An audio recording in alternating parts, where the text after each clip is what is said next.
Okay, so say it's the day of your IOC and you walk into the room and you draw from the envelope this, and you're like, oh, holy shnikey, Batman, what am I going to do? Well, you have your 20 minutes of prep, and then you come back.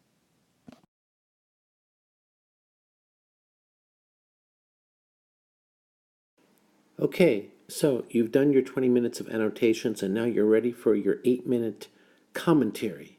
So let's begin. This is a 1930 poem by T.S. Eliot. It is called Marina, and it was part of the Aerial Poems collection, a series of pamphlets which came out over about a 5-year period around the Christmas holiday.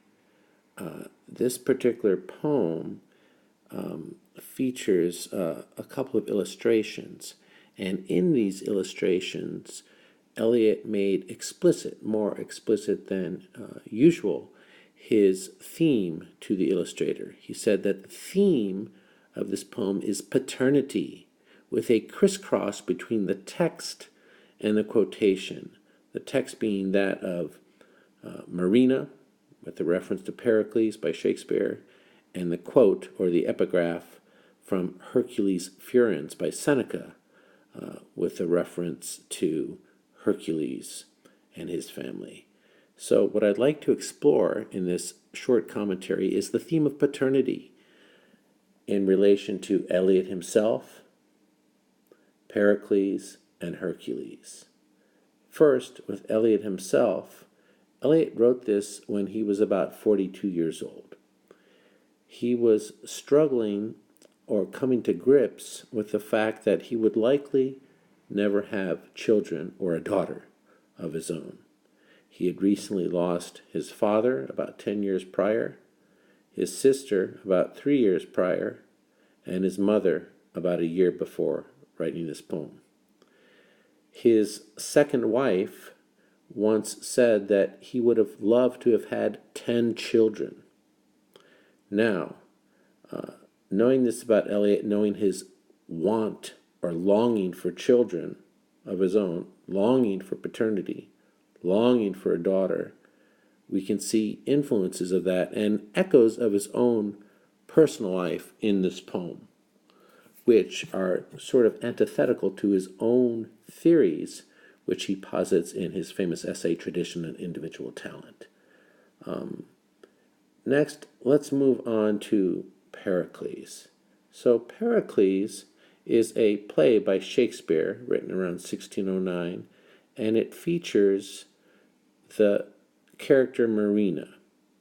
Marina is Pericles' daughter, thought to have been lost at sea. Pericles is at sea. His wife gives birth during a storm. The wife apparently dies, and she is tossed overboard in a coffin. And the daughter survives, but she is left in the care of others on an island as Pericles has to go off and perform his princely duties. When Pericles comes back to claim his daughter, he's told that she has died, which is not true.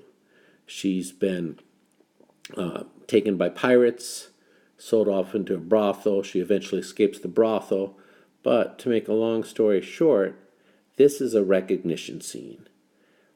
Eliot said this is one of the most famous or most joyous recognition scenes, that in Pericles, where at the end of Pericles in Act 5, Pericles, somewhat in a coma, is basically brought ashore, and no one can get him to talk. And so they get a girl from the island named Marina to sing to him.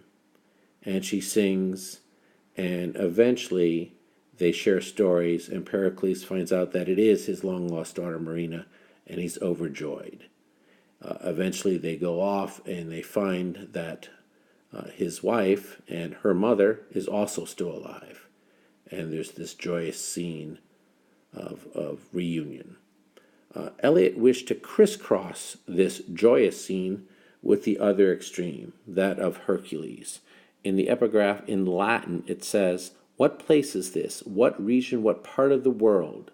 Here, Hercules is waking up after being driven to madness by Hera to accidentally kill his wife and children.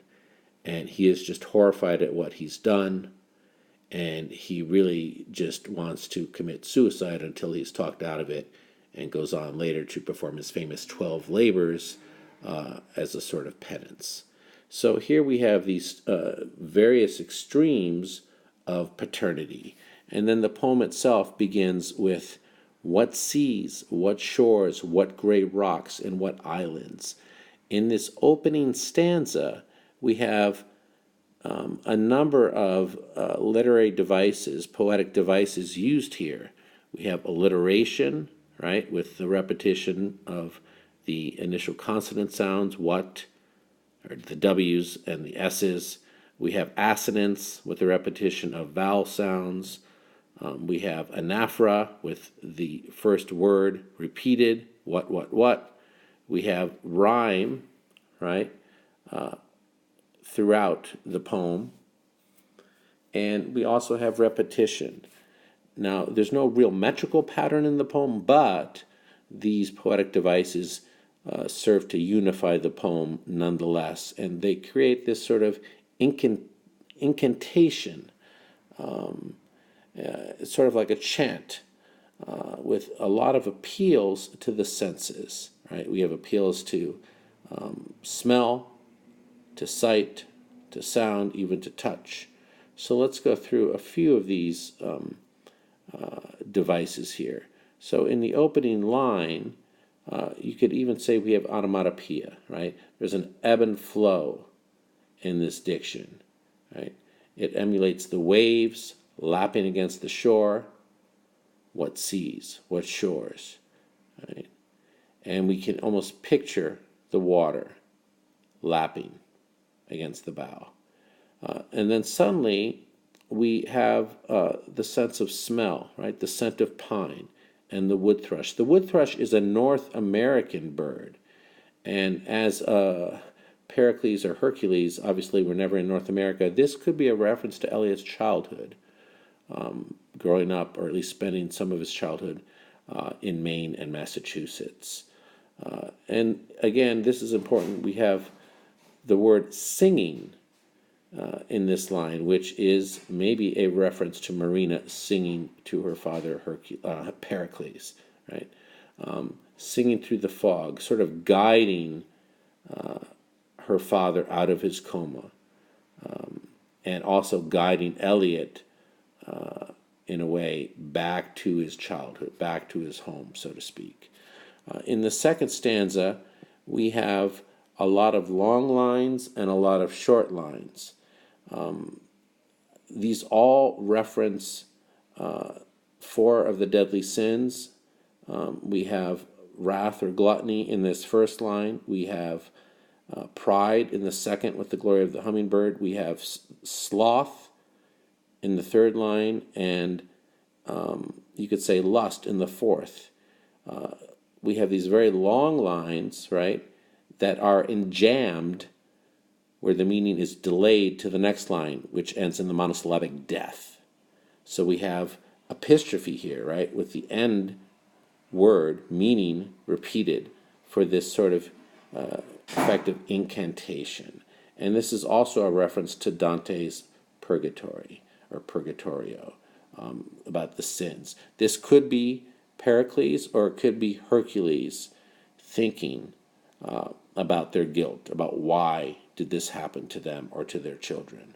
But then suddenly we're transported to the present. All this has become insubstantial. This seems to be Pericles coming out of his coma, right? Everything's dissolving. The thoughts of death have disappeared. And let me pause this so I can scroll down. So, continuing, and let me get my button here.